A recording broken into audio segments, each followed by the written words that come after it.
everyone. Right, well this video is for Georgina Jeff, who commented on one of my videos.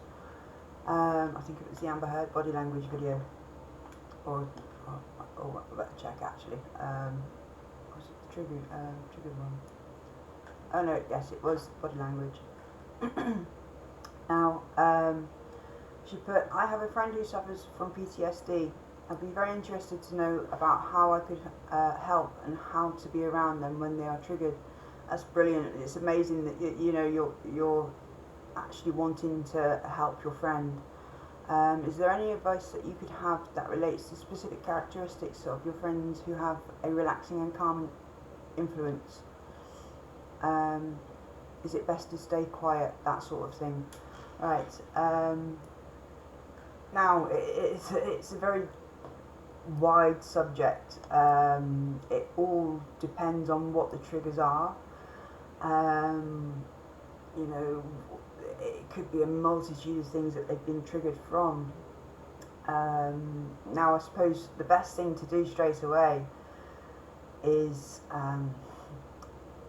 just be calm, just be normal for yourself, but because they will be responding in so many different ways. For instance, me, certain triggers used to send me back to being like a terrified child, from being abused. And it could be a multitude of things. It could be somebody's name. I see somebody's name that's the same as my abuser's name. Somebody's voice that sounds the same, a tone that sounds the same, calling me a certain name will set it off. People call me Carolyn, and I'm instantly back at home being told off by one of my guardians. It can go on and on and on. It all really depends on what the PTSD is about, what traumas that person's been through, and the triggers relating to that. Keeping them away from the triggers, or anything that influences the triggers. It could be people, it could be smells, it could be tastes, it could be tones of voices. So always keep your voice calm, especially if they're frightened. They need to feel safe. Reassuring them they're safe. I don't know, I try and make jokes, or maybe put on some nice relaxing music, or if you can't approach them that way, I don't know, maybe say that they're angry or something like that and they can't bring themselves down from that. Calming them down, something calming, something to take their mind off it straight away. Maybe their favourite piece of music, like me with my dance and rave and stuff like that. Nothing with any words in, because words in a song could be triggers, but also the song, the tune itself, it could remind them of bad times, but something that reminds them of good times, the happy times where they felt their most happiest, just in that moment, whether it was sat on a beach, or a rave, or a festival, or a party or something like that. It gives them that good memory. It's very difficult. Like I say, it really does depend on what that person's been through. If they're open to talking about their own experiences, they can hint at stuff that triggers them, so you can help them avoid that sort of thing. Even sort of like their surroundings, things from past abusers, past relationships, or even family members, things that have been passed down through the family, that even when they wake up and see it, it could be a trigger, but just being there for them. Sometimes, like with me, I will back away from people. I won't talk to anyone. So even if it's just sending them a message saying, I can see that you're being quiet at the moment. I hope that you're okay. You don't have to answer. I'm here for you if you need me, type thing. You know, don't put any pressure on a person when they've been triggered. And like, oh, cat, get off the keyboard. You're gonna set everything off, darling. Oh yeah, you can go. Yeah, she just laid it down right everywhere. So yeah. Oh God, I forgot where I was up to now. So making them feel safe. Oh yeah, texting, wasn't it? Yeah. Yeah, just because I wouldn't even answer the phone, you know, even if it was my daughter phoning me, you know, I love her to bits, and I trust her with all my heart, you know, and my best friends, you know, it'd be the same. I wouldn't be able to answer the phone because I was just stuck in that space. But some people do need that, just to stay away from everyone, block everything out, and just get their head back to normal. You know, so no outside influences for me. It works for me wonders, you know. But having friends there just to text me, just to tell me that they know that where I am, that it's okay to be where I am because I'm having time out for myself. They don't have to worry about it. And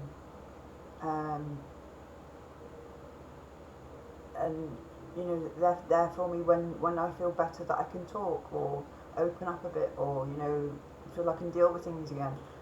And I used to hate people just turning up and you know, oh, you're alright, you know, or you're having you know, you're having one of your spells again type thing. It can be a bit derogatory. So you know, always do things with a caring nature, and it's always got to be in their time. Don't force anything. Don't rush anything. You know, acknowledge that they're going through some sort of trigger from their traumas. Just tell them that you understand what's going on, and just ask them, what's the best way that I can help you? How can I make you feel safe? How can I make you feel less angry? How could I make you feel better? What can we do to make you feel better? What can we do to make you feel safe? You know, but even then you might even get people that say, no, I just need time away from myself, you know, I'll sort this out myself, which fair enough, you know.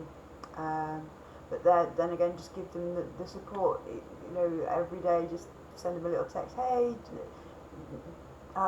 sending you healing vibes, hope you're feeling a bit better today.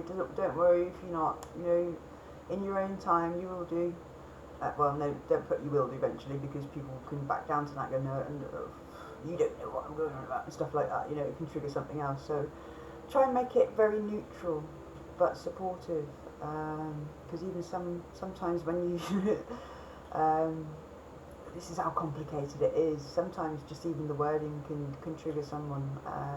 You might sound a bit sort of derogatory, you know, putting them down because they can't do something and they're feeling bad anyways. It guilt trips them and stuff like that, you know. So yeah, word things very carefully, and go in with like kid gloves, you know, like you're going into a frightened, terrified child, you know. How you treat, not like I can't think of the word. You know, like you'd go and care for somebody that was poorly in a bad state. You know, you go in with kid gloves and kindness and support. You know, you do everything in their time. You know, they need that time to recover and to know that they're safe from the trigger. But yeah, there's I mean, if your friend's up to actually opening up to you and telling you what their triggers are and how they react to them and how they make themselves feel better, I mean, in healthy ways, because I mean, some people, you know, when they've been triggered, you know, it's like with me, especially with suicide and suicidal thoughts, cutting myself and things like that, you know, they say it's a way to feel better, a way to release, a way to feel alive, a way to feel something. You know, because when you're in that sort of state, you feel numb. But I suppose acknowledging, like for me, acknowledging what I was feeling at the time of the trigger, whether it was I've been triggered to be a terrified child, I'd be, right, well, I'm feeling absolutely terrified. I feel scared, I feel that I can't, I feel I need to escape, I need to feel that I can't move because I'm that frightened. I need to stay still, I need to feel quiet, I need to be very quiet, I need to pretend I'm not here.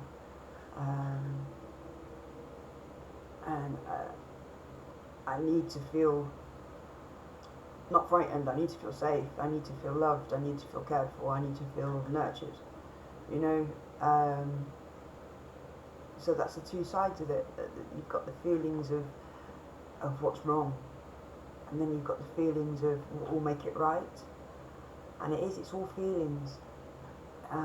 Deep down inside, you know, feelings of terror, feelings of guilt, feelings of being unsafe, feelings of abandonment, feelings of sadness, of sheer terror, you know. And it's all feelings, and these are what you need to address. And each feeling, you know, sitting with it. When we're in a state of mind, when we're triggered, we don't want to feel those feelings. We want to escape them as quickly as possible, because these feelings are just so overwhelming, and they are. And it's not just like from one trigger, you know, because one trigger can set off a billion more triggers for the extent of the trauma. Like, you know, it really does depend on what traumas you've been through and the amount of time that you've been through these traumas. So like I say, yeah, it's very complicated. But yeah, like panic attacks and things like that, you know, that's a trigger sign. When you're feeling anxious about something, you know, that's a trigger. You know, something's triggered you to feel that way. Anger, you know, what's triggered you to feel that angry. Resentment, jealousy, envy, you know, what's made you feel like that. And then it's addressing those sorts of things. But that's sort of like going through the therapies and things like that you address things like that with. But yeah, having close friends there that we can open up to, because in my instances I've opened up to the wrong people. I've opened up to narcissists about my own mental health state, especially when I was going through the therapy and I was learning how to deal with it myself. I was giving them the information. Oh, well, this is what is going on in my head. This is what triggers me. This is how to make it better. And they was taking on board what would trigger me, and then using those triggers against me. So, you know, some people might have had that going on throughout their life like me, and be afraid to open up to people, to give them that power over you. But then if somebody is willing to use that against you, then you know that sort of who that sort of person is. You know, toxic people will want to know how to get into your head, just simply to control you. So, you know, if you blurt out all these mental health issues that you have, all the triggers that you have, all your past experiences that have put these in your head, toxic people will use them to control you. You know, and then use it as their own story. Oh, well, I've got this mental health issue, this is my problem, this is mine. Oh, this happened to me, you know, and then degrade it and make it bigger than what happened to you. So yeah, you've got to be very careful who you share your information to as well. But then there'll be people, you know, like I trust certain people, and it took me a while to actually be trusting of them. But I knew that once I'd told them all this is how I weed out people, the toxic ones from the good ones. I will just open up and tell everybody anything. Now, you know, I've got nothing to hide. And the ones that actually use that against me, I know are toxic. The ones that actually help me to understand all of this and to treat it as it should be treated, and to help me move forward, those are the people that are now gravitate towards. And finding out that they're all empaths, you know. They're all good people, you know, that have gone through the same sort of abuse, or, you know, their own traumatic experiences, because it's not just through families and friends and partners and work. It's in wars, it's in the Navy, the Army, you know, the Armed Forces, and all, the RAF and all that, you know, the Air Forces, it's everywhere, you know, that they're seeing such horrific things. It's in countries that have no control over their people. You know, and it's the, you know, they're seeing murders in the street every day, you know, they're seeing people getting beaten to death, you know, they're seeing people getting burnt to death, you know, just watching that, especially for a kid, you know, God, you know, what damage is it doing to that brain? What is it moulding that brain into being in the future? And yeah, you see it on the news, you see